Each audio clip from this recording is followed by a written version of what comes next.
Hi అందరికీ. అందరూ ఎలా ఉన్నారు? బాగున్నారు అనుకుంటున్నాము. మేము కూడా చాలా బాగున్నాము.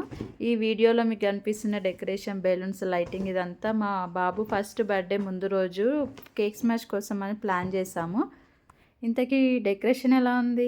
బాగుందా? మీకు నచ్చిందా? మీకు నచ్చితే మాత్రం కింద కామెంట్ చేయడం మాత్రం అస్సలు మర్చిపోవద్దు. డెకరేషన్ ఇంట్లోనే కాబట్టి మేమే సింపుల్గా క్యూట్గా చేసుకుందామని చెప్పి మేమే చేసాము. అది కొక్కమిలన్ థీమ్ అనుకున్నాము. పిల్లలందరూ ఇప్పుడు కొక్కమిలన్ ప్రతి దానికి కొక్కమిలన్, వాళ్ళు తినాలన్నా తాగాలన్నా పడుకోబెట్టాలన్నా కొక్కమిలన్ అయిపోయింది. ఇప్పుడు జనరేషన్ అట్లా అయిపోయింది. అందుకని కొక్కమిలన్ అయితే వాడికి కొంచెం బాగుంటుంది, వాడికి నచ్చుతుంది అని చెప్పి తీసుకొచ్చాము. కాకపోతే ఆ బెలూన్స్ పెట్టేలోపే వాడు పలగొట్టేసిండు అప్పటికే. సరే కేక్ స్మాష్ స్టార్ట్ చేద్దామని కూర్చోబెట్టినాము. కాకపోతే వాడు కేక్ స్మాష్ చేయాలి కదా, కేక్ స్మాష్ అంటేనే వాడు అస్సలు ముట్టుకోలేదు, పట్టుకోలేదు, తినలేదు.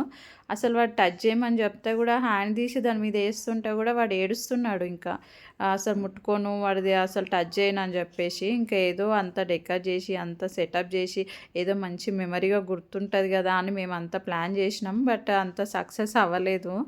ఇక సరే వాడి ఇష్టం లేకొసేపు అన్న అక్కడ కామ్గా కూర్చోటని చెప్పేసి కూర్చోబెట్టినాం అంతే. ఇక తర్వాత వాళ్ళ నాన్న కొద్దిసేపు అయ్యో చూసి వచ్చి అక్కడక్కడ కొంచెం కేక్ అంతా తీసి పూసి వెళ్ళాడు. ఇప్పుడు కేక్ ముట్టుకొని అక్కడ వేస్తున్నాడు కదా, అది కూడా వాడి మీద పడ్డది కాబట్టి తీసి అక్కడ వేస్తున్నాడు తప్ప కేక్ కోసం మాత్రం కాదు వాడు చేసింది. ఇంకా సరే ఇంకా ఏడుస్తున్నాడు, ఎందుకులే ఇబ్బంది పెట్టడము, ఏదోలే ఇంకా అని చెప్పి మేము కూడా అంత ఇక ఫోర్స్ చేయలేదు, సర్లే అని లైట్ తీసుకున్నాం. ఇంకా కేక్ స్మాష్ అంటే పిల్లలందరూ ఇలానే చేస్తారా లేక మా అబ్బాయి ఇలా చేస్తాడా? మీ పిల్లలు కూడా ఇలానే చేస్తే కింద కామెంట్ చేయండి. Thank you so much for watching this video till the end.